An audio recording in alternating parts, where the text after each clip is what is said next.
Sebutkan 5 menteri yang menurut Pak Gaib stres. Yang paling gak stres? Yang paling gak stres nomor 8 menurut gue Soeharto. Loh kenapa? 32 tahun men dia. Kalau dia stres bentar aja dong.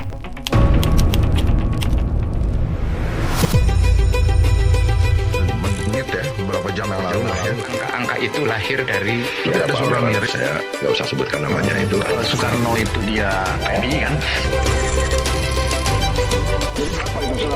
Misalnya kalau kita mau pindah ke taman ya cuma dapat 20. Sekarang kayak kalau ke Jogja, jadi tinggal pilih. Orangnya makin tertutup, makin mudah masuk. Ya, bersujudlah di kaki ibumu. Bismillahirrahmanirrahim. Assalamualaikum warahmatullahi wabarakatuh. Semingguan terakhir ini banyak sekali kejadian-kejadian penting yang dari hal yang menggemaskan, bikin deg-degan sampai menakutkan. Yang menakutkan saya nggak mau bahas lah, karena sebetulnya yang menakutkan itu tamu saya hari ini itu sangat mengerti. Saya kedatangan sahabat saya, saudara saya juga nih sebetulnya, seorang jurnalis senior yang sudah melintang-melintang, Gaib Maruto Sigit. Assalamualaikum. Waalaikumsalam. Malang melintang dong, bukan melintang-melintang. Saya nggak mau pakai kata-kata Malang. Oh iya. Karena Malang itu kan sekolah anak-anak kita kan. Dan Malang juga bisa diartikan lain, Pak. Jadi mendingan melintang-melintang aja. Melintang-melintang ya. Pakai deketan. Ini suara. Enggak, pakai tolong terjelasin dulu itu. Komisaris kenapa sahnya? Coba dibacain dong. Saya bacain aja ya. Ya bacain dah. Jadi ini pakai coba tolong di zoom ya. Komisaris, bukan apa prestasimu, tapi siapa relasimu. Kenapa itu sahnya jadi sahnya nggak hitam juga, kenapa? Ya karena kalau dihilangin kan jadi kok miris. Kok miris? Iya. Kenapa pakai baju ini, pakai kaos ini? Enggak, ini memang tadi pengen pakai baju putih. Pengen jadi komisaris atau gimana? Iya pengen sih. Pengen jadi komisaris ya? Komisaris Pengandaian. Apa tuh? Iya PT Pengandaian. Oh, PT Pengandaian. Andai-andai aja. Ya, memberikan solusi tanpa masalah tanpa masalah. Iya. Gitu ya. Oke. Memberikan solusi. Bukan gitu. Memberikan. Menjawab masalah atau masalah. Iya atau pokoknya apa. gitulah. Menyelesaikan. Enggak, jangan pas-pas banget. Ntar dia ger. Enggak, menyelesaikan masalah tanpa solusi. Oke. Yang paling benar. Ya ini sebenarnya nih sekarang baju-baju begini banyak sebagai bentuk kritikan terhadap situasi keadaan dan lain-lain lah. Gitu. Jadi Bapak mengkritik Gibran atau Prabowo? Bukan, ini gak ada urusan sama mereka berdua. Gak ada. Kan sejatinya kalau komisaris itu dipilih oleh orang-orang yang terbaik, orang-orang hebat, orang yang punya kapasitas. Tapi itu orang-orang terbaik, orang-orang hebat, dan orang-orang punya kapasitas menurut yang milih, Pak. Iya, gak apa-apa juga sih. Cuman kan harus punya standar lah. Gitu. Ya justru orang-orang itu langsung bilang gini, Bapak iri kalau saya jadi komisaris. Kan gitu, Bos. Iya, gak iri sih. Gak apa-apa. Ini kan cuman ya sekedar baju aja. Sekedar baju aja ya. Oh katanya gelisah banget. Gak gelisah. Jadi Pak, kita mau ngobrolin nih teman saya nih. Jadi gue kadang-kadang gue lu, kadang-kadang gue bawa Bapak ngomongnya. Ini dari hal yang simpel dulu lah. Timnas kita ini kenapa sih? Bahkan untuk urusan AFF nih nggak pernah juara. Iya nih. Kemarin nggak lolos grup, alasannya banyak banget. Gimana ya? Kalau saya lihat ya dari sisi pelatih dulu ya.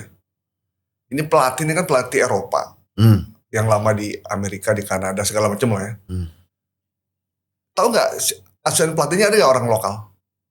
Nggak ada. Ternyata semuanya bawaan dia. Ini timnas tetap harus ada rasa lokalnya. Nah, rasa lokal itu yang dia lupa. Contoh. Dia sorry, dia nggak lupa. Karena rasa lokalnya itu ada di kalah. Dia justru menemukan kelokalan itu pada saat dia kalah. Nggak, sorry. Jadi gini, dari sisi pelatihnya juga, pilihan pemainnya yang tadi kita kayak misalnya contoh Ricky Kambuaya. Hampir semua pengamat yang kebetulan saya ngobrol-ngobrol sama mereka, harusnya Ricky Kambuaya itu diikut sertakan gitu sebagai orang warlock yang punya yang punya kapasitas Dan dan dihormati kemampuan. oleh pemain Ya. yang lain. Tapi itu nggak dipanggil. Saya nggak tahu pilihannya berdasarkan apa tuh di John Hartman ini. Nah, ini situasi yang akhirnya terbaca ketika mereka bermain di Piala AFF. Dan berikutnya adalah ini euforia. Baru menang lawan Kamboja, menang lawan Timor Leste dengan 10 pemain tuh kayaknya udah kita bakal juara AFF aja gitu. Dan ini kita bisa lihat kondisinya seperti sekarang. Saya jadi ragu gitu harapan Pak Prabowo kita masuk Piala Dunia dengan situasi kayak begini. Tapi kan dia kemarin sudah menyampaikan kesedihannya. Kenapa kita dengan 290 juta penduduk terbesar keempat di dunia tidak bisa menemukan timnas. Sementara Tanjung Verde yang cuma penduduknya setara sama Cianjur bisa lolos Piala Dunia. Ya mungkin nanti akan ada evaluasi ya. Mungkin Menpora akan memanggil ketum PSSI. Ya. Nah, kita lihat bagaimana evaluasi dari panggilan ketum PSSI oleh Menpora. Ya, itu mungkin bisa terjadi itu. Tapi menurut gua memberikan masukan untuk ketua umum PSSI. Dieksekusi aja sarannya Pak Prabowo. Cari pemain timnas dari Cianjur. Kali aja dapat, men. Betul. Ya kan? Iya. Lo ngapain gede-gede? Coba cari aja dulu dari Cianjur. Halik si aku aing gitu kan kalau lagi main tuh kan. Jadi apa ya? Kalau banyak orang bilang mental, spirit bermainnya nggak ada, jiwanya juga nggak ada. Nggak tahu, bukan berarti mereka yang naturalisasi itu nggak punya jiwa nasionalisme ya. Ya mereka udah hafal Indonesia Raya, mereka udah disumpah ya pasti juga sungguh-sungguh. Cuman kadang motivasi dari orang yang lama tinggal di sini, lahir di sini dengan orang yang lahirnya bukan di sini kan beda. Lagi pula gini, kalau timnas kita bebenah, emangnya timnas negara lain tidur aja? Iya makanya. Silakan Indonesia berkembang sendiri kan enggak. Dan Mereka juga bebenah. Naturalisasi mereka juga jalankan. Dan yang mesti diingat bahwa pemain naturalisasi kita sekarang bermain di Liga 1. Di Liga Indonesia. Liga Indonesia. Tom Haye. Orat Mangun. Hampir rata-rata mainnya udah di Maklok. udah di dalam negeri gitu. Dan kita tahu bahwa pemain-pemain bagus di timnas kemudian masuk ke Liga 1 bukannya jadi bagus. Malah jadi kurang oke. Contoh Evan Dimas. Sebelum Liga 1 di Indra Safri oke banget kan. Tapi begitu masuk Liga 1 bermain bersama senior-seniornya malah jadi gak bagus. Bahkan sekarang gak jelas. Tadi kita berharap ya generasi Evan Dimas tuh emasnya Indonesia tuh. Evan Dimas, Witan Sulaiman, siapa lagi tuh banyak tuh. Sekarang kemana nama-nama itu? Udah gak jelas tuh kemana. Jadi lo mau bilang justru Primavera itu benar tuh? Bisa jadi asal diurus dengan baik gitu. Dulu kan ada Kurniawan Julianto, Indrianto, Nugroho, ya. Siapa lagi tuh banyak Bima tuh. Sakti, Bima Sakti, Kurnia Sandi, ya. yang tumen aja tuh kacau balau tuh sekarang. Maksudnya gini loh. Kalau memang mau bangun timnas, nggak bisa sekedar bangun timnas, terus pemain-pemain hebat dikumpulin. Kan di sepak bola Indonesia Juara udah pernah ngomong. Iya, kita pernah ngomong. Kompetisinya dibenerin dulu yang bener. Iya, Kalau belum bisa, liga yang bawahnya belum bisa, Liga 1 itu dulu diberesin deh. Itu dulu diurusin dengan benar. Tata cara ngambil bola, tata cara penonton, segala macam itu belum pernah diurus sama kita. Kita nggak pernah bersungguh-sungguh untuk membangun industri sepak bola nasional. Ada yang bilang kita mesti bikin kartun kayak Kapten Tsubasa. Jadi ada idolanya. Iya. Gue gede nih ntar mau jadi Kapten Tsubasa. Bisa jadi. Kita belum pernah ada kan? Ada tuh, tapi sinetron urusannya. Oh yang itu siapa sih? Iya lupa lah. Hah? Bukan namanya siapa tuh? Dulu saya ngeliat majalahnya dulu kita punya Royal Jigstra. Oh Royal Jigstra, ya. Itu idola saya tuh di. Enggak, tapi Royal Jigstra bukan yang ini yang main di TV-nya Om Gaib waktu Iya itu. itu siapa namanya? Entong. Ya bukan lah Siapa ya? kalau itulah. Wah Pokoknya adalah itulah itu ya, yang jago adalah. tuh. Tapi belum sekelas Kapten Tsubasa. Tsubasa tuh luar biasa. Itu kan film. Sampai bahasa itu kan komiknya ada, di filmnya juga ada. Jadi double. Iya, jadi kan kita punya semangat. Oh mau jadi Kapten Sekarang Tsubasa. siapa pemain sepak bola nasional yang jadi idola kita? Dulu kita punya Robi Darwis. Dulu kita punya Robi Darwis, Heri Kiswanto. Ricky Yakobi. Nah, Itu zaman-zaman saya Ricky Yakobi udah kayak Gila banget tuh pokoknya. Udah hebat Ribut banget. YD, Widodo YD. C Putro, Abdul Qadir bahkan punya julukan si Kancil, walaupun gue gak pernah nonton tuh Abdul Qadir. Kurniawan Dwi Julianto, Bambang Pamungkas. Bambang Pamungkas. Nah sekarang kita tuh pemain lokal hampir gak ada. Egy Maulana Fikri udah kalah saing sama pemain. Sebetulnya waktu itu ada Rizky Ridho. Ya si kiri dua pemain back ya. Hmm. Ya paling itu aja paling. Sisanya kita nggak tahu kemana. Bapak gak deketan pak.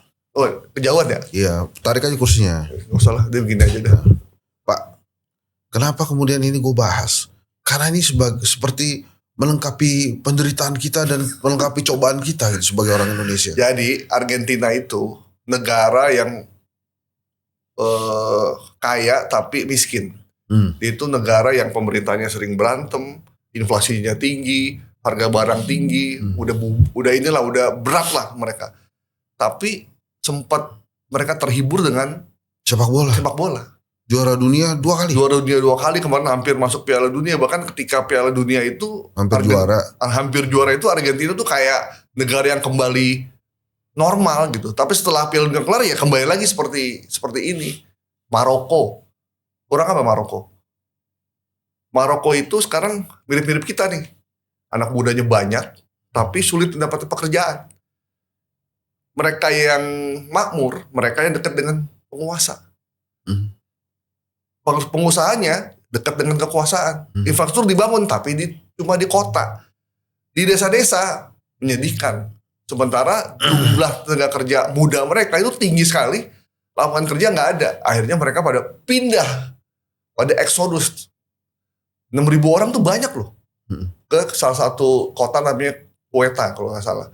Ceuta itu negeri kepunyaan Spanyol, tapi sebenarnya dia tuh nempel di daratannya Maroko. Kayak kalau Malaysia tuh Kalimantan Malaysia Enggak, kalau kayak Malaysia tuh nempel di Kalimantan. Brunei nempel di Malaysia kayak gitu.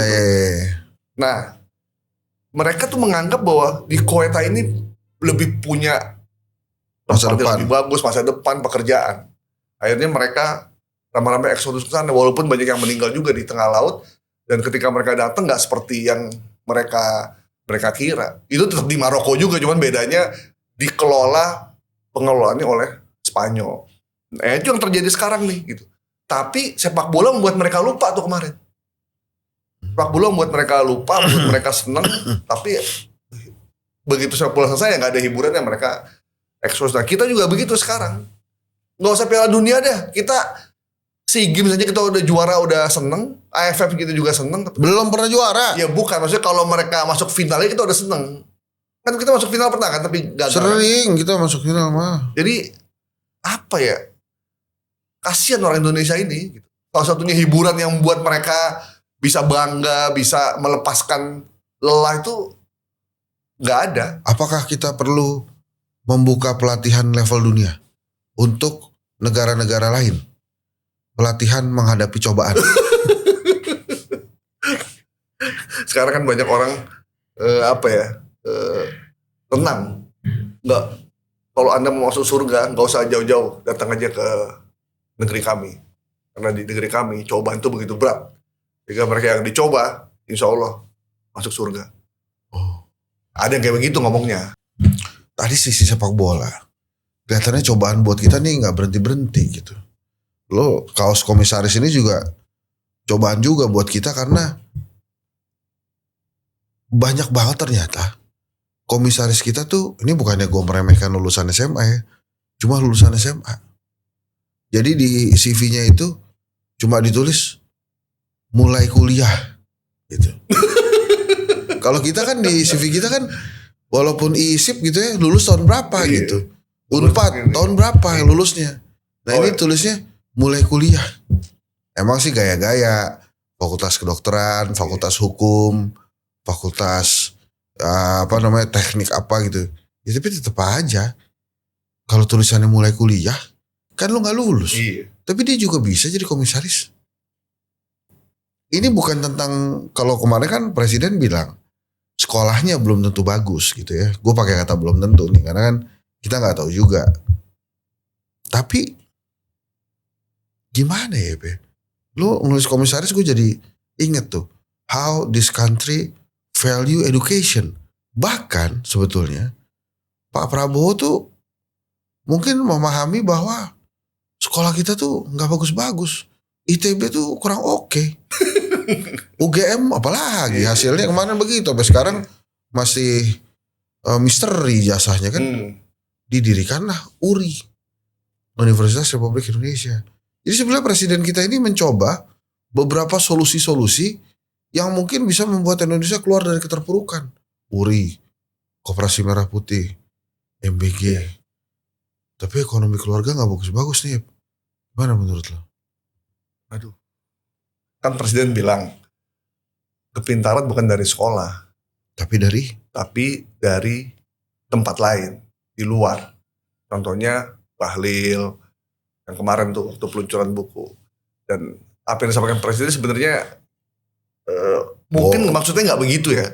Cuman kan akhirnya akhirnya guru, dosen bilang, kalau memang gak pintar ngapain kita sekolah. Kayak saya nih mau S3 jadi ragu. Kenapa? Ya gimana?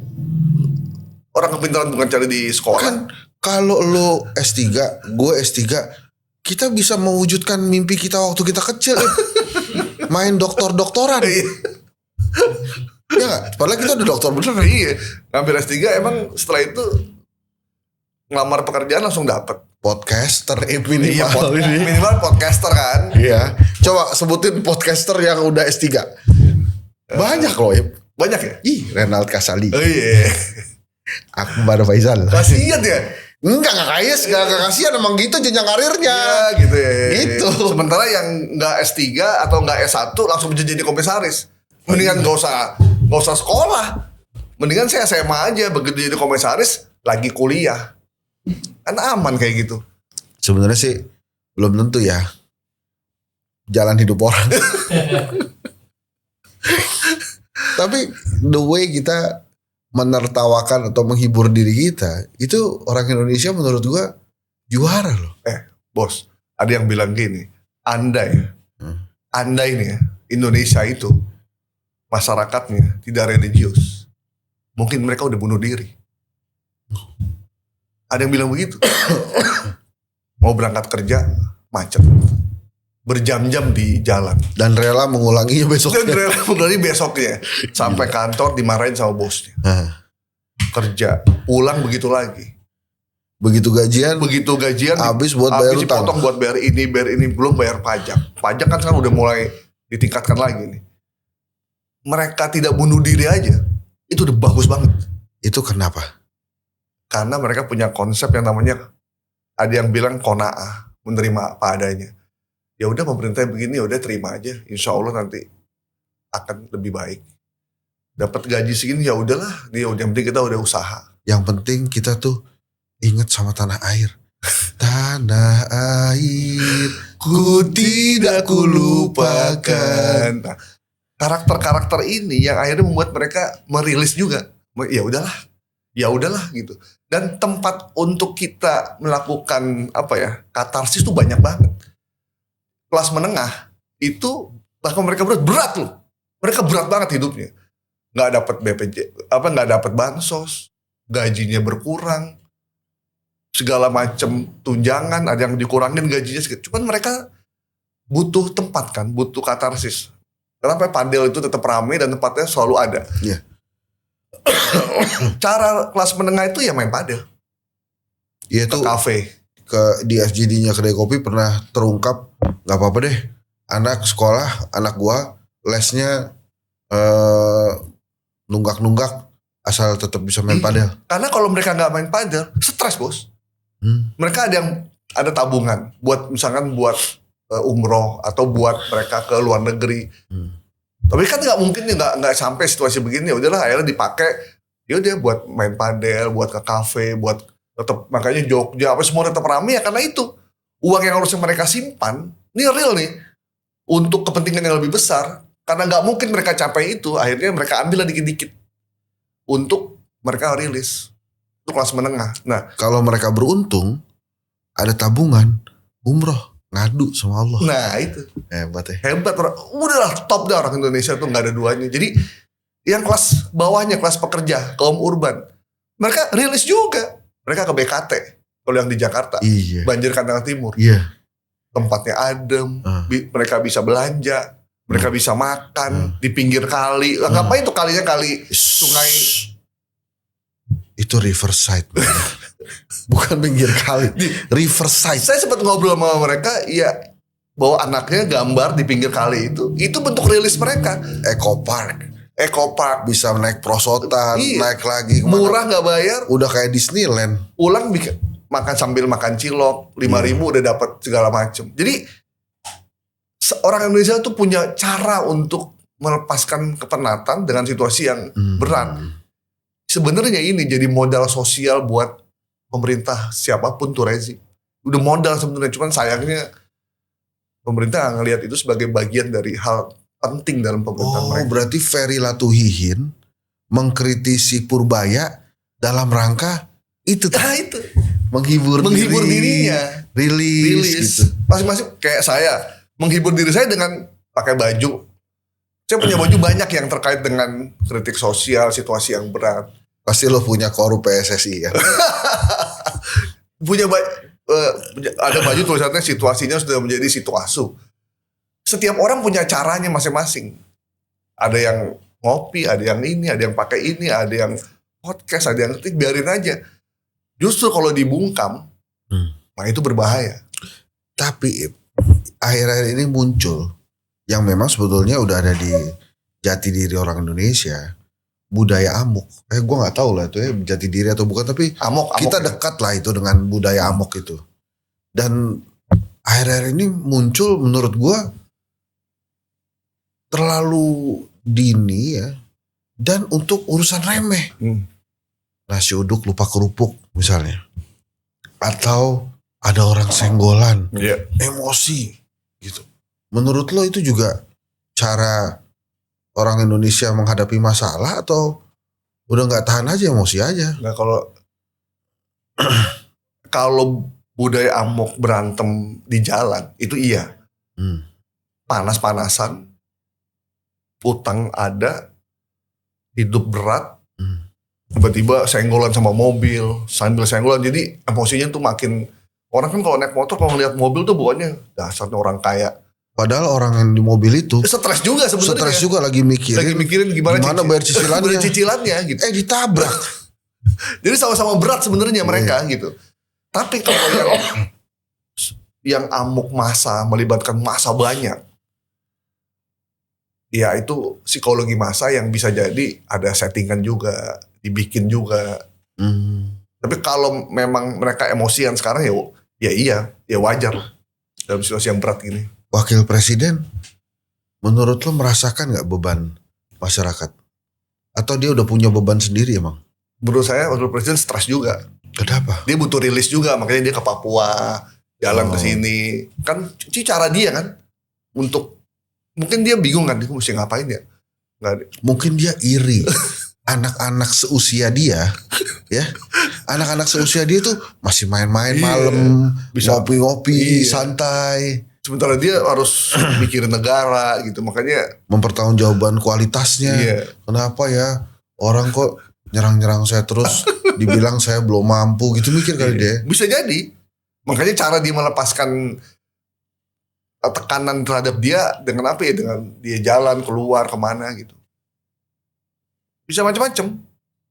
Kayak media. Media stres gak? Menurut antum media stres gak? Stres lah.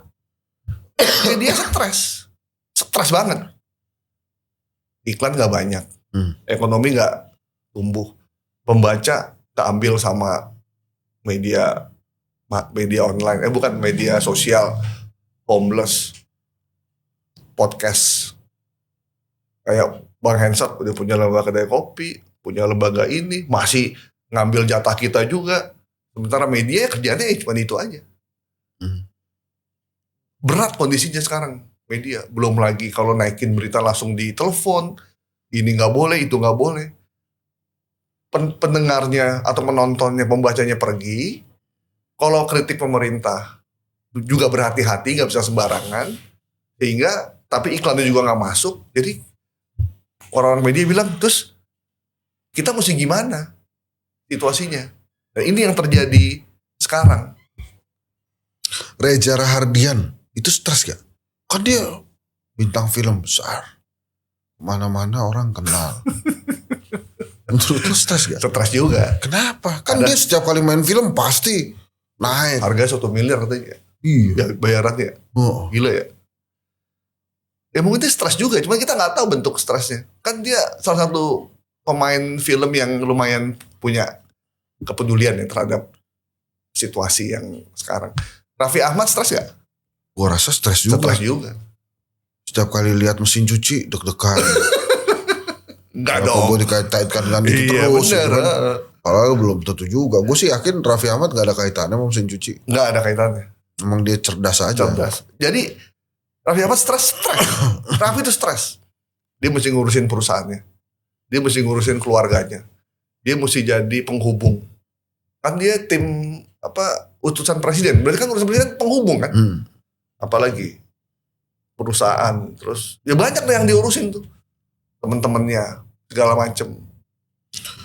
Sebutkan 5 menteri yang menurut Pak Gaib stres.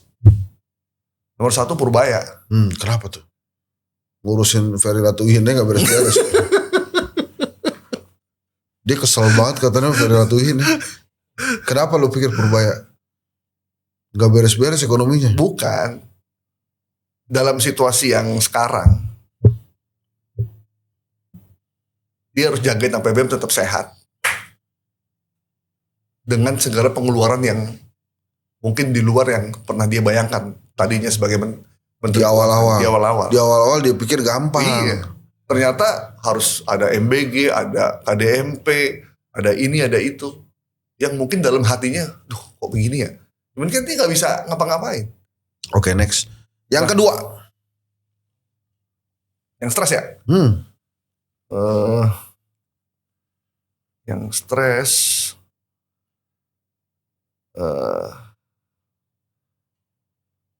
Kanda Bahlil. Kanda Bahlil. Stres gimana? Stres itu Nggak, dia. top tuh dia. Iya, cuman kan dia banyak pikiran sebenarnya bos. Pikiran apa? Dia tuh ketua umum partai terbesar kedua setelah Gerindra. Avatar bos. Masa Kanda Bahlil sang avatar stres? Bener. Kelihatannya doang itu. Kelihatannya doang. Stres itu Bahlil. Stres kenapa dia? Dia jabatan banyak bos. Iya. Ketua umum Golkar. Siapa orang Golkar yang pernah nyangka dia jadi ketua umum? Gak ada. Menteri SDM. Dokter cepet. Iya. Belum disahkan kan dokternya. Udah kan? Belum kan? Gak tahu gue. Belum. Belum. Jadi gimana masa dia stres? Stres. Menurut saya stres. Iya. Yang kedua Pak Luhut. Yang ketiga Pak Luhut. Luhut Binsar Panjaitan. Orang kaya itu bro. Stres, menurut saya. Kenapa? Karena kabarnya banyak laporan-laporan. Itu masuk ke dia. Pak ini gimana begini, ini gimana begini, ini kok begini, ini kok begitu.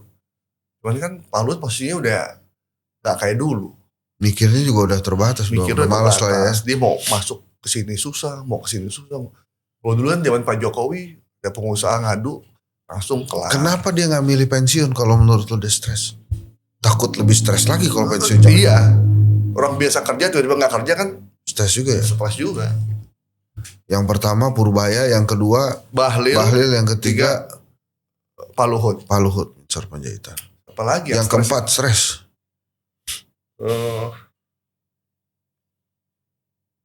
Kakak Pigai stres gak menurut lo? Hah? Kakak Pigai. Kakak Pigai itu kelihatannya menikmati. Tapi kan menikmati. Menikmati dia. Ini kali ya. Siapa namanya? Temen bos tuh? Ferry Juliantono. Bukan. Siapa yang dulu bekas aktivis? Oh, ya Ferry. Bukan. Budiman Sujatmiko. Stres itu. Masa Budiman Sujatmiko stres? Stres dia mesti bingung gitu. Dia ngapain sebagai kepala badan? Dia itu acuan loh men. Budiman itu acuan siswa-siswa murid-murid seluruh Indonesia. Hormati gurumu, sayangi teman. Itulah tandanya. Itulah tandanya kau murid budiman. Saya tanya sama anak saya, kamu kenal Budiman Sujatmiko gak? Enggak. Emang dia siapa? Oh, itu aktivis top pro demokrasi loh. Di zaman ayah tuh dia luar biasa loh.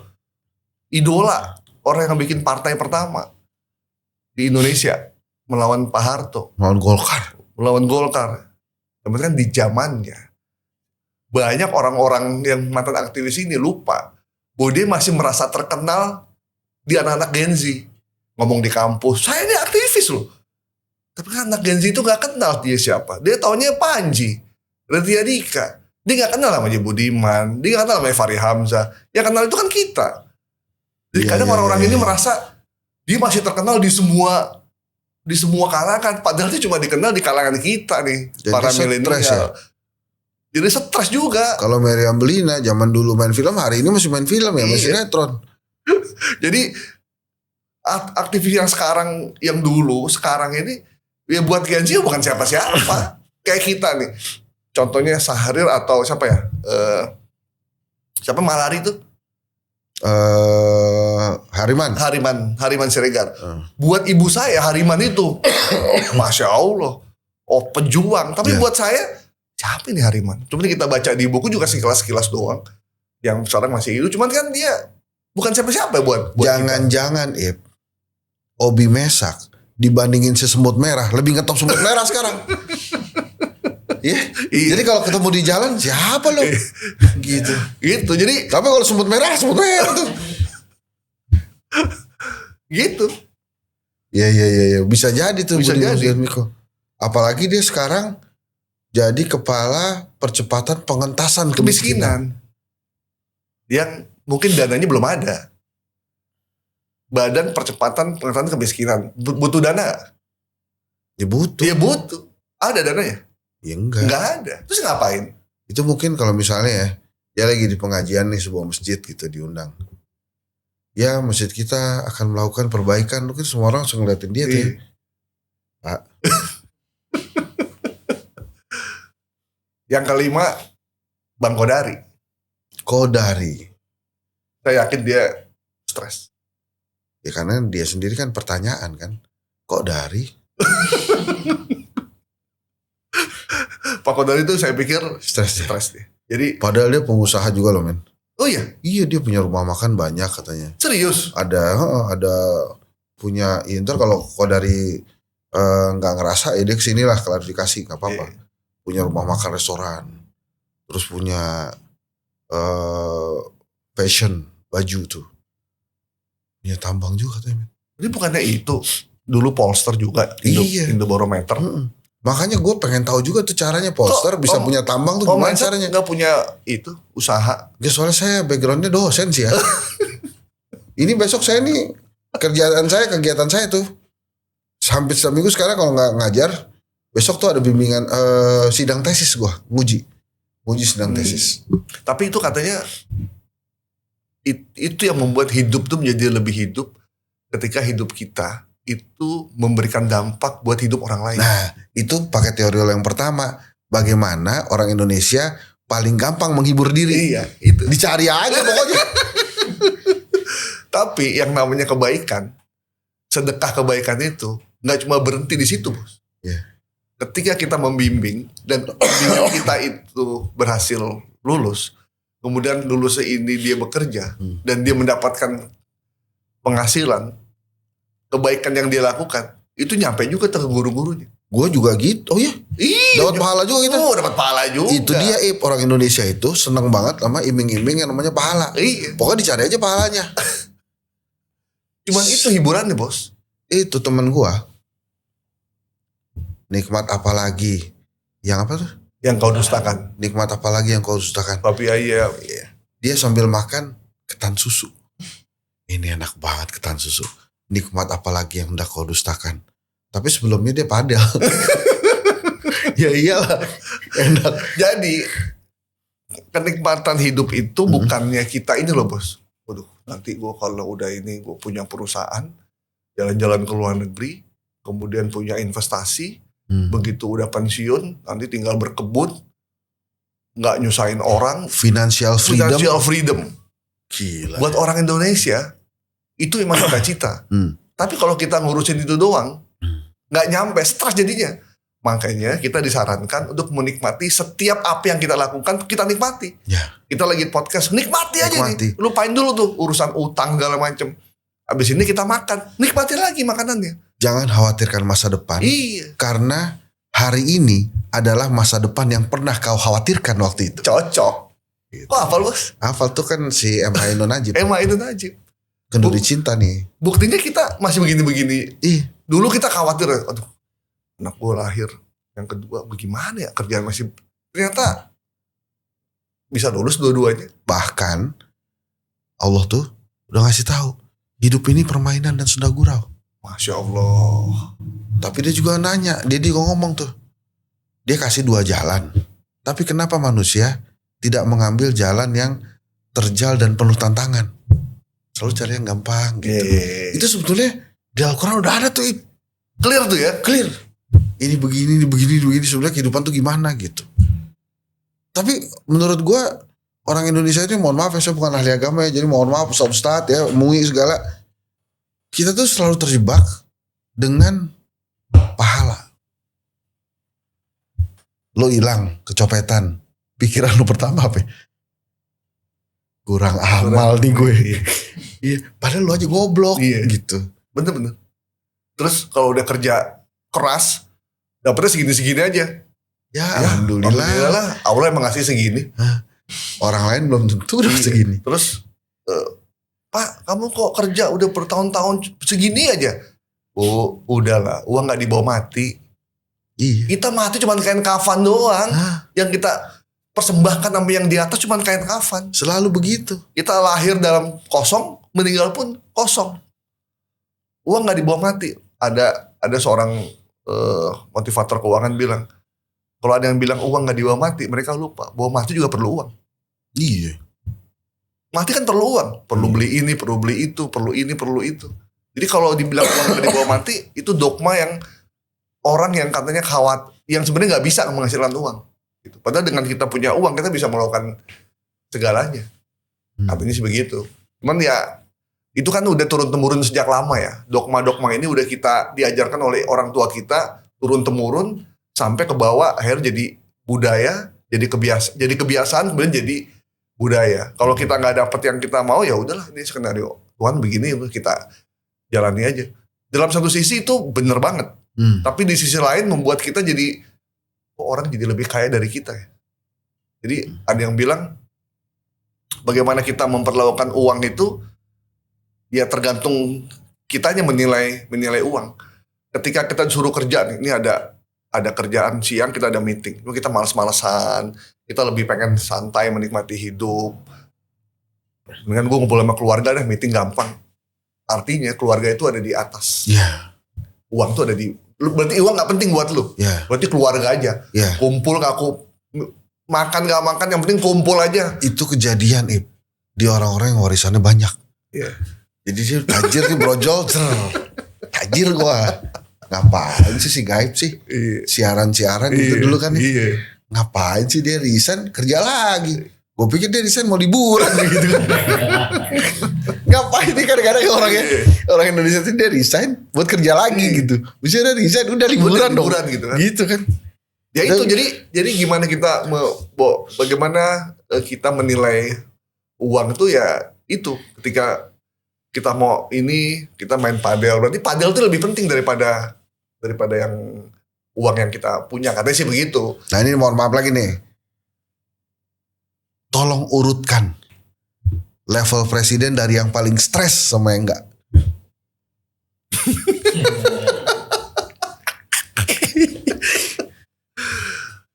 Gue kasih. Paling stres ya? Enggak, nih kita diskusi aja. Gue mulai dari yang paling bawah, yang paling gak stres. Nomor 5 nih berarti? Enggak dong. Oh semua nih 8 berarti? kan semua, 8. Yang paling gak stres? Yang paling gak stres nomor 8 menurut gue Soeharto. Loh kenapa? 32 tahun men dia. Kalau dia stres bentar aja dong. Oh iya. Tapi gak masuk akal juga ya. Orang-orang kadang-kadang itu orang penguasa tuh stres gak ya dia? Oh gini, yang paling gak stres mungkin Gus Dur ya. Santai aja tuh kayak gitu orang. Gini, mendingan stres punya duit atau stres gak punya duit? Mendingan stres punya duit. Iya. Itu orang Indonesia tuh. Berarti kan Pak Harto gak stres dong? Kan punya duit. Ya makanya kan? benar tuh jangan-jangan dia nomor 8 tuh ya. Tapi ada juga yang konsep bilang, kalau gak punya duit gue juga santai-santai aja. Hidup gue juga lebih baik kok. Tuh di akhirat gue gak dihisap. Contoh Contoh stres. Abis ini dia stres. Begitu jatuh dia stres. Tadinya dia gak stres. Nomor 8 jadi lo sepakatnya siapa? Kalau gue 2 nih, Gus Dur atau Soeharto menurut lo nomor 8? Nomor 8 tuh yang berarti Paling gak stres. Gue Gus Dur aja. Gus Dur paling gak stres. Gitu aja kok repot. Iya, Gus Dur aja. Iya. 1, dia menjalani dengan senang hati. 2, dia tidak bisa, mohon maaf nih, tidak bisa melihat kan Gus Dur. Jadi gak banyak Melihat hal-hal yang gak kurang enak gitu. gak enak. 3, dia masih dihormati oleh semua orang. Iya. Maksudnya orang-orang yang di sekitarnya. Jadi menurut saya itu presiden yang tidak pernah stres. Tapi pejabatnya Gus Dur mungkin paling stres tuh. Ya bentar aja. Iyalah. Mungkin ya. Iya mungkin. Nah 777. Nomor 7 Pak Harto. Saya setuju kalau Pak Harto. Ya. Pak Harto dia sangat menikmati kepemimpinan dia selama 32 tahun. Jadi menurut saya Iya. Bahkan dia mundur pun dia santai aja. Santai. Santai Dia mundur. Mungkin stresnya setelah dia mundur kali ya. Kan dia harus di sidang segala macam. Atau ketika Bu Utin meninggal kan dia sedih juga ya. Iya. Nomor 6. 6 ya? 7. Kan tadi 8 udah. 8 Gus Dur. Dur, Soeharto. 8 Gus Dur. 6. 7 Pak Harto. 6. Habibie kali ya. Nomor 6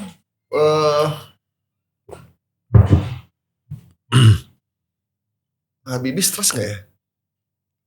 Kalau di filmnya sih dia stres men. Di film ya. Dia stres loh. Stres Sampai disuruh tidur di luar. Sama bininya. ketika jadi presiden. Gimana kau mengurus negara kalau kau tidak bisa mengurus dirimu sendiri? Tidur kau di luar. Ada yang ngulangin katanya. Tidur di luar. Presiden juga. Oh iya. Lu gosip aja. Saya tahu tuh presiden, saya tahu tuh. Coba nomor 6. Nomor 6 Pak SBY itu stres gak? Pak SBY stres. Menurut gua enggak men. Ini nomor 6. Dia direcokin sama sesgapnya aja gak apa-apa dia. Dia gak stres. Pak SBY mungkin termasuk presiden yang cukup menikmati perannya. Sampai hari ini. Kamu gak sendirian. Dia buktinya bisa melukis, dia orang yang tahu bagaimana caranya melepaskan kepenatan. Iya dong, gitu. Gitu ya. Ini sayangnya Pak Rizal Ramli udah meninggal. Dia pernah cerita gini ke gue. Waktu itu Soeharto manggil Wiranto. Panglima TNI. Soeharto bilang begini. Sebelum tumbang ke Wiranto. Kamu saya serahkan surat perintah seperti Super Semar untuk menangani gejolak Kamtipnas hari itu. Mengambil alih pemerintahan, kata Soeharto. Ini ceritanya almarhum Rizal Ramli. Dan gue dengar, dan gue tahu Rizal Ramli ini ceritanya bukan sama gue doang. Banyak orang lah. Jadi ntar kalau yang dengar juga cerita yang sama, mau memperkuat silakan. Kalau saya sempat dengar juga ini, Terus, wah saya konsultasi ke teman-teman di Mabes. Dia konsultasi men. Terus ada seorang jenderal karismatik bilang, Panglima sebaiknya itu tidak diterima. Kita harus mendukung presiden. Oke, kata Wiranto. Balik lagi ke Soeharto, dia menolak. Padahal kalau dia terima, dia bisa jadi presiden tanpa harus nyamar jadi kenek. Waktu itu. Iya kan? Wiranto kan mesti nyamar jadi kenek. ternyata orang yang memberikan advice ke Wiranto Adalah itu adalah SBY. Dan dia jadi presiden. Jadi waktu dia jadi presiden. Kena. Mungkin gitu ya. Wiranto nyesel gak kira-kira? Gua rasa sampai hari ini dia nyesel. Tapi minimal dia tetap bisa jadi presiden. Penasehat presiden. Penasehat presiden. Tapi itu sebenarnya mungkin bagian dari Wiranto masih patriot sih menurut saya. Gue yang paling nyesel Wiranto gak jadi presiden, men. Karena kalau dia jadi presiden, rumah gue tuh daerahnya bakal melambung harganya. Dia kan tetangga gue tuh di Bambu Cilangkap Apus. ya? Iya, Bambu Apus. Itu kalau dia jadi presiden, rumah gue wah tinggi banget tuh harganya. Aduh.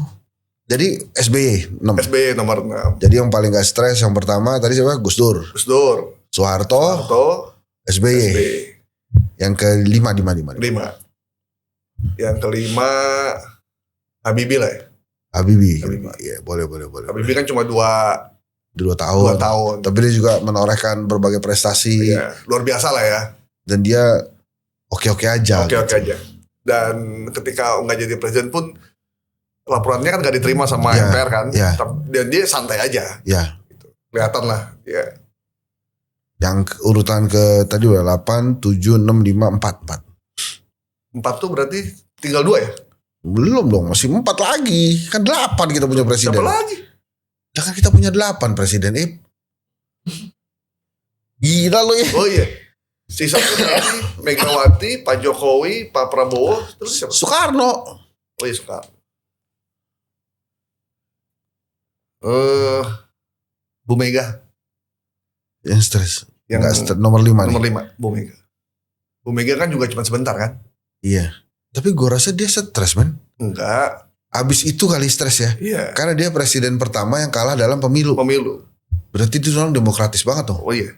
Sebenarnya banyak orang bilang sebenarnya Bu Mega kalau mau jadi presiden ketika lawan SBY itu dia bisa aja memanfaatkan TNI semua Dan mudah. dan mudah sebenarnya. Cuman dia nggak melakukan itu. Jadi Dia sangat taat hukum. ya, dan sebenarnya Bu Mega nggak begitu stres karena waktu itu semua partai politik mendukung dia. Termasuk Golkar-Golkarnya kan mendukung dia. Iya. Gitu. Karena pada waktu itu Akbar Tanjung. Iya. Deket banget. jadi Pak Amin juga waktu itu dukung Bu Mega kan mati-matian kan setelah Gus Dur. Jadi Bu Mega cocok lah di peringkat ke-4. Kemudian peringkat ke-3. Soekarno lah. Ya, Soekarno lah. Soekarno banyak. Dia mungkin stres tapi banyak cara dia untuk Weh, mari kita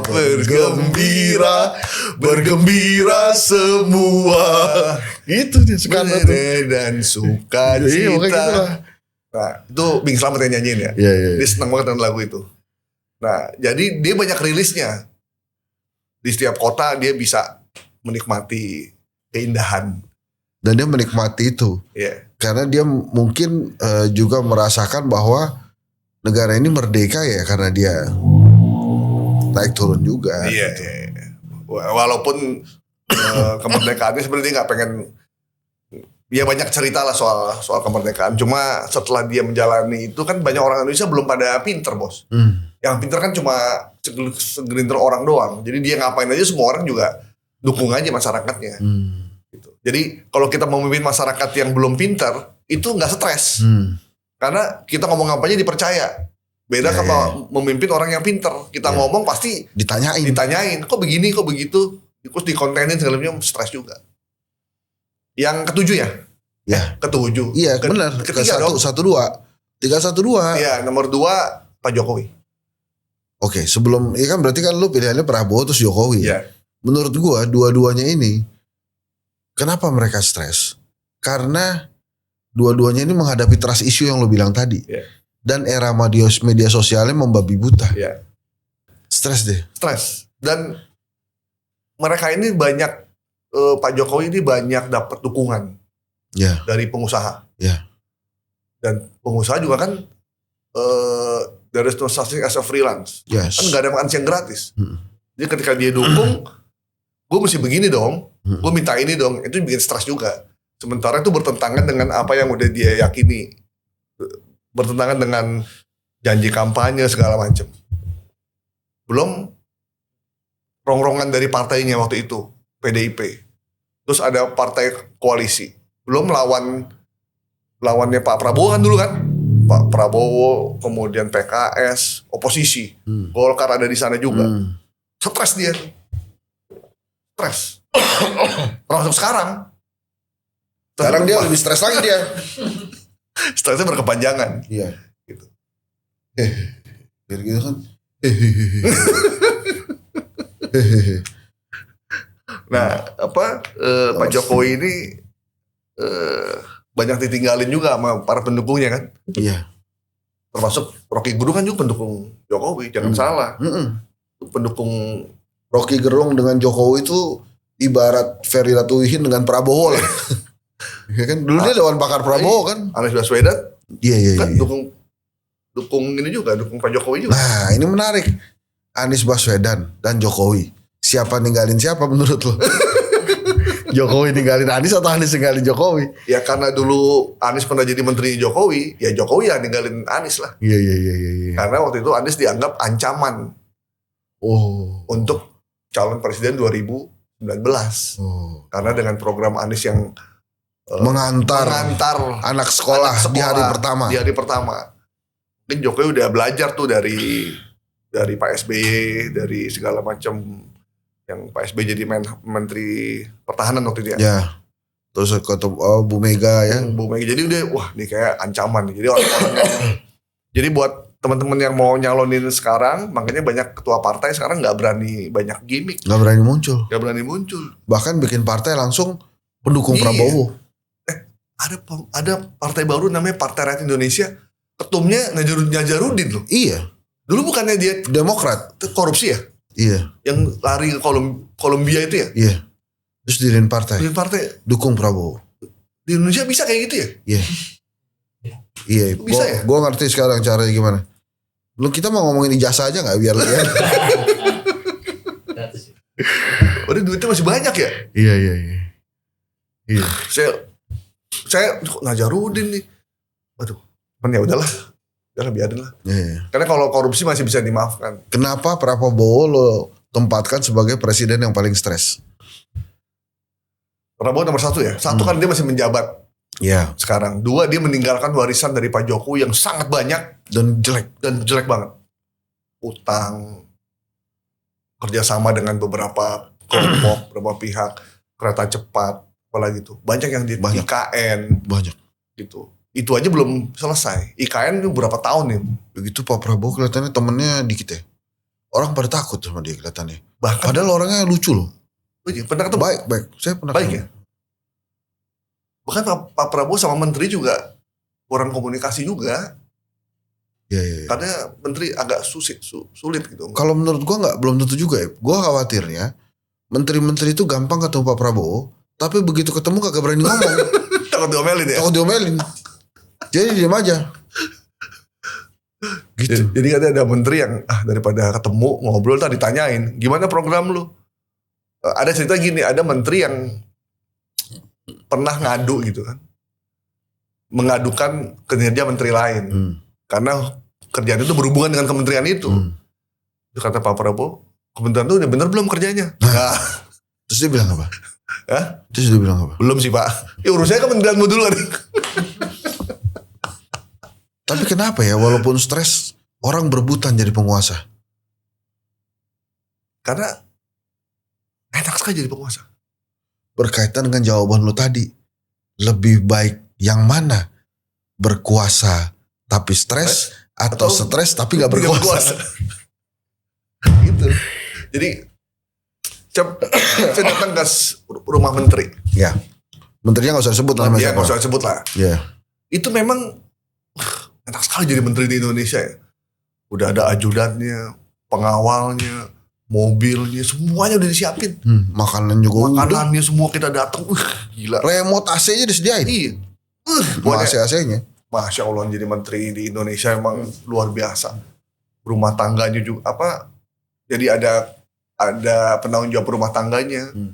Kemana kita hari ini kesini udah dijadwalin. Begitu mau keluar mobil udah dibukain pintunya, tas udah dibawain, sampai ke lokasi udah diurusin makanan favorit menterinya apa. Misalnya dia suka soto tangkar, dicariin tuh soto tangkar di bandara disiapin.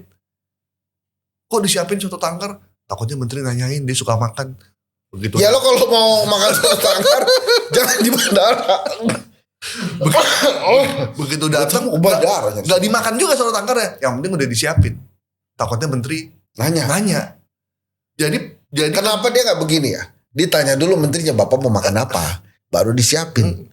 Jadi jangan-jangan yang nyiapin emang pengen soto tangkar. Jadi kemungkinan itu udah disiapin. Mungkin menteri nggak begitu juga. Cuman kayak sesuatu yang kayak gagal gitu. Kalau misalnya menteri nanya nggak ada. Padahal kan biasa aja. Kita di sini nggak ada soto tangkar Pak, karena kita di sini adanya soto apa tuh? Soto ayam, Boyolali atau soto ayam apa gitu. Biasa aja gitu. Cuman karena mungkin ini birokrasi kita yang membuat semuanya harus ada dan harus mudah. Dan itu di level direktur BUMN, komisaris BUMN sama men. Cocok. Mesti disiapin apa gitu. Cocok. Makanya lu ntar kalau jadi komisaris jangan tiba-tiba lu minta tutut. Kerang tutut. Wah Pak Gaib biasa suka tutut nih gitu. Dia sukanya kopi pinggir jalan tuh, kopi kapal api tuh siapin dah. Yang kasih susu. Iya. Jangan megang merek nih. Tapi gak apa-apa lah, jaga aja. Jangan nyebut merek maksud gue. Gak apa-apa kan biar di iklan iya, sini. Biar iklan benar-benar. Sukanya kopi kapal api tuh yang saset aja, yang campur gula. Atau gini ya, sekali-sekali panggil protokol. Protokol. Sukaan saya itu minum kapal api 2 sendok makan. Kasih susu kental manis, krim kental manis itu 1 sendok makan, diaduk, biarkan kopinya ngambang. Terus lo dateng nih ke bandara, lu mesti lo siapin tuh itu. Sama juga kan kayak artis kan, katanya ada artis yang ridersnya itu ribet misalkan. Begitu gue pokoknya mau ketika di tempat konser, ruang tunggu ada buah ini, ada buah ini, ada buah ini. Terus makanannya ini. Ada juga yang kayak begitu. Tapi ada juga yang ya biasa aja. Gue kalau jadi menteri ya, gue akan bilang 1, ayam goreng mat lengket, nasi uduk mat lengket. Jangan lupa kulit ayamnya, gak usah dipanasin, original aja. Kalau misalkan perginya ke Kalimantan, emang ada? Kan udah terjadwal. Apa bedanya Anda sama birokrasi-birokrasi itu kalau begitu? Bedanya mereka udah jadi, gue belum. Jadi gue masih ada kebaikan lah. Kalau di Kalimantan apa ya? Ya pokoknya gitu lah ya paling. Enggak, maksudnya gini. Sebenarnya ada menteri yang katanya nggak pengen begitu juga. Pengennya biasa aja, cuma nggak bisa karena protokol tuh mesti begitu. Oh. Jadi gini. Pernah lihat nggak Perdana Menteri Belanda, Perdana Menteri Jerman ketika selesai, Perdana Menteri Prancis ketika selesai menjabat, dia dapat apartemen? Enggak.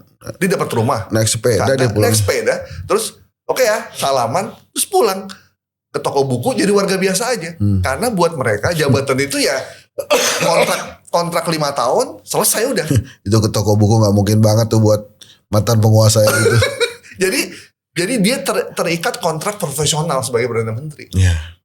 Nah itulah bedanya negara maju dengan negara berkembang. Kalau di negara berkembang, seorang pemimpin, seorang presiden, itu kayak dia tuh menguasai Indonesia segala-galanya. Sehingga ketika dia menjabat, ya dia mesti dilayani. Dan semua fasilitas yang ada dikasih buat dia. Karena dia udah bekerja keras selama 5 atau 10 tahun, dia berhak untuk mendapatkan rumah yang besar. Padahal di negara-negara maju biasa aja. Perdana Menteri Jerman siapa namanya? Yang perempuan? Angela Merkel. Angela Merkel.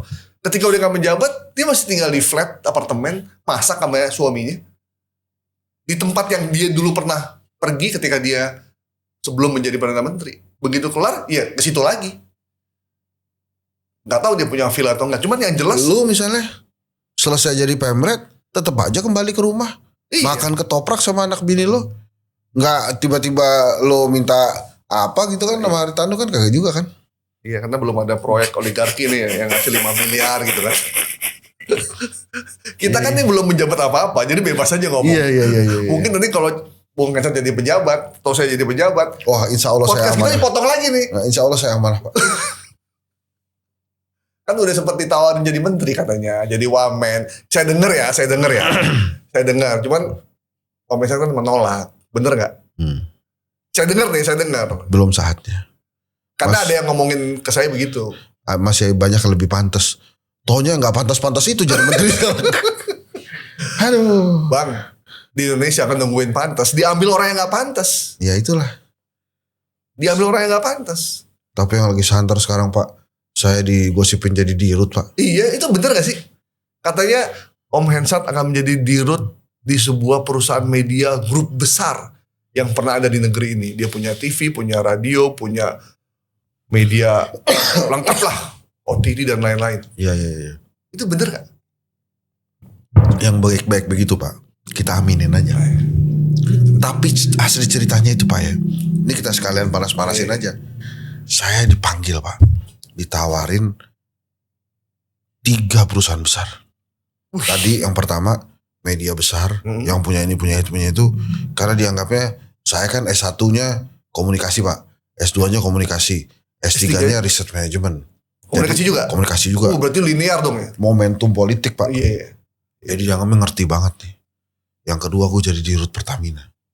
Wah, dirut Pertamina kenapa bisa ditawarin? Karena Bapak mampu menghadirkan brand-brand bagus. Wah, gue tersanjung juga kan. Dirut PLN, Pak. Karena saya ingin kayak podcast Bapak waktu itu kan. Nyala terus Indonesia nih. Bikin terang gitu. Tapi saya dengan keteguhan hati dan kegilaan, Pak, saya lebih milih saya jadi dirut media besar itu. Kapan itu? Itu cerita, Pak. cerita itu kemana-mana udah. Bahkan saya belum tahu cerita itu kemana-mana. Tapi kalau orang baik mah, Pak, ditawarin yang baik-baik begitu, Pak. Iya, bener. Ceritanya. Berarti punya potensi itu ya, berarti luar biasa. Makanya Bapak baik-baik sama presiden-presiden. Kayak saya nih, Pak Jokowi saya baik. Sama Pak Prabowo baik. Bu Mega baik. Pak SBY baik juga saya. Saya sih Pak baik. Harto aja saya pernah surat-suratan sama Pak Harto. Oh iya? Ih, gua dulu, men. Selamat ulang tahun Presiden Soeharto. Dibales, men. Iya. Ada dibales surat itu. Masya Allah. Gua kelas 4 SD, men. 02 pagi Duren Sawit waktu itu. Kira gua masih punya tuh. Jadi waktu gua jadi mahasiswa, kan kita sama-sama 98-an nih. Gua agak dilema tuh. Wah, ini gimana nih? Gua pernah surat-suratan sama Soeharto. Akhirnya surat itu gua simpen, men. Gua gak pengen orang-orang tahu kalau gua pernah surat-suratan sama Soeharto. Allah menjawab. Kebanjiran rumah gua hilang itu surat. Jadi gak ada buktinya nih. Gak ada bukti. Tapi barusan gue cerita ya. Tapi bang, kita mesti baik sama semua orang, bos. Ya. Karena kita gak tahu orang yang kebaikan yang kita berikan pada orang lain, itu orang lain itu akan kayak gimana. Sekarang banyak orang itu melihat seseorang itu dari jabatan. Dia akan baik dengan orang itu kalau dia punya jabatan. Itu dia. Atau dia punya potensi Jadi pejabat. untuk jadi pejabat. Sehingga ketika dia jadi pejabat, wah udah enak nih. Komunikasi, hubungan gitu. Itu yang kadang-kadang dilupa oleh pejabat negara dan penguasa. Dia lupa ternyata dia gak punya teman. Semua orang-orang di sekitarnya itu adalah kaitannya dengan relasi kuasa. Iya. Gitu. Bener. Jadi ada juga pejabat yang dulu baik sama media, baik sama kita, ketika jadi pejabat, WA aja kagak dibalas. Padahal kita gak minta jabatan juga, kita gak minta duit dia juga. Terus ada juga yang nempel sama pejabatnya juga, gitu juga jangan. Iya. Termasuk kita nih dalam hidup, kita kalau ketemu orang ngelihat siapa sih ini orang, kita nggak ini, atau di WA kita nggak balas. Begitu udah jadi pejabat, bro kita temen ya, padahal balas WA juga kita juga kagak, balas ini juga enggak. Tapi begitu kita jadi komisaris, jadi direksi, atau jadi staf khusus, jadi staf ahli, atau jadi wamen, baru tuh orang WA. Padahal sebelumnya kan sekarang hari gini kan orang yang nggak bukan siapa-siapa tiba-tiba jadi pejabat kan banyak. Iya. Walaupun kita berbuat baik sama orang bukan karena jadi pejabat, bukan. Karena kalau kita berbuat sama orang, kebaikan kita bakal dibalas bukan oleh orang itu, tapi oleh yang di atas kan.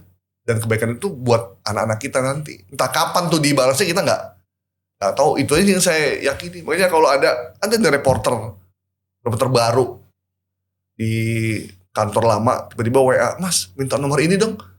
Bro, saya ini reporter ini. Gitu. Oh iya. Kita kasih aja. Nggak, gila, lu gak tahu gue siapa gitu kan. Iya. Gitu kan. Kalau kita mau sombong kan, tapi kan ngapain? Apa sesuanya kita punya, kalau kita nggak punya kita bilang, oh saya nggak punya. Udah kelar. Begitu kita, oh nih kirim ya, oh thank you ya mas, udah. Suatu saat kita ada meeting redaksi, temu, terus dia kaget gitu. Ternyata yang gue mintain tolong orang hebat. Bukan, oh ternyata nih pemret gitu kan gue. Iya. Dia si anak bosnya bilang, oh lu tau sama Gaib itu dia banyak kan nomornya gitu. Ya udah dia WA. Ya dia nggak tahu Dia siapa nggak tahu Gaib. gitu kan. Buat kita kan nggak penting dia tahu apa enggak. Selama dia nanya sopan ya kita jawab aja. Karena ya, gue yakin kebaikan kita itu akan nyampe ke anak-anak kita. Nah, ini orang Indonesia tuh begitu. Nah itu. Orang pinjam duit lo kasih pinjam kan. Karena apa ya? Lo pengen kebaikan lo juga buat anak-anak lo. Iya. Padahal si bangsat satu ini habis pinjam dia lupa man. Tapi ada lo temen gue yang pinjaman itu dijadiin penghasilan sama dia. Dia setiap bulan minjem man. Gila, keren ya. Gue awal-awal gue kasih tuh. Lama-lama kan gue sesuaikan ya. Nih anak minjem duit per tanggal berapa aja. Sama tanggalnya nih. Jangan-jangan mau cicilan pinjol. Ternyata dia minjem ke banyak orang juga. Dia cap-cip juga tuh minjem ke 5 orang. Siapa tahu pasti ada satu lah yang ngasih gitu. Nanti bulan depan dia minjem lagi gitu. Ini terakhirnya. Menurut lo situasi kita kayak gini nih sekarang. Indeks ekonomi. Ya lo tau lah gue gak usah jelasin kayak gimana sih. Sekarang itu.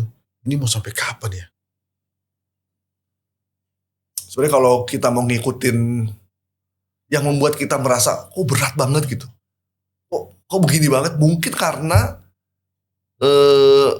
kita banyak lihat media sosial ya. Apa yang kita scroll itu kan apa yang sering muncul di media sosial kita. Jadi kelihatannya tuh pengangguran ini emang berat banget sih kelihatannya. Kalau kita lihat media sosial. Cuman kan kita nggak bisa hidup, nggak bisa kaya, nggak bisa move on hanya dengan lihat media sosial. Banyak orang, para pengusaha nih ketika kita ketemu, ya udah kita ikutin aja alurnya sambil kita improve. Terus kenapa nggak itu juga berlaku buat kita secara pribadi? Kalau dunia usahanya bisa mengikuti alur kemudian mereka improve, ya kita juga begitu. Memangnya kita protes, kita kritik, kita ngeluh, berubah nih situasinya? Kan nggak berubah juga. Daripada karena kita nggak bisa merubah negara, ya kita ubah aja diri kita. Menurut saya sih gitu ya. Jadi kalau mau pesimis ya pesimis. Cuma itu pilihan kita. Bukan berarti orang-orang yang kerja keras gini. Kita malu ya. Kita merasa berat banget sih negara kok begini banget. Cuman kita lupa banyak orang di luar sana yang masih jualan, yang masih jual tikar, dia masih jual sapu juk, dia masih jual sapu lidi, dia masih bersihin motor, jual steam tanpa mikirin negara kayak apa gitu. Karena dia untuk hidup aja. Nah, maksud saya kelihatannya memang berat. Cuman ya jalani aja dulu. Kita gak bisa ngubah apa-apa kok. Kelas menengah juga ngehe. Kan perubahan itu kelas menengah. Kelas menengah juga mana sekarang? Berani di sosmed doang, turun juga nggak ada. Oh mereka kelas menengah kan? Iya. Kelas menengah kemana sekarang? Podcastan.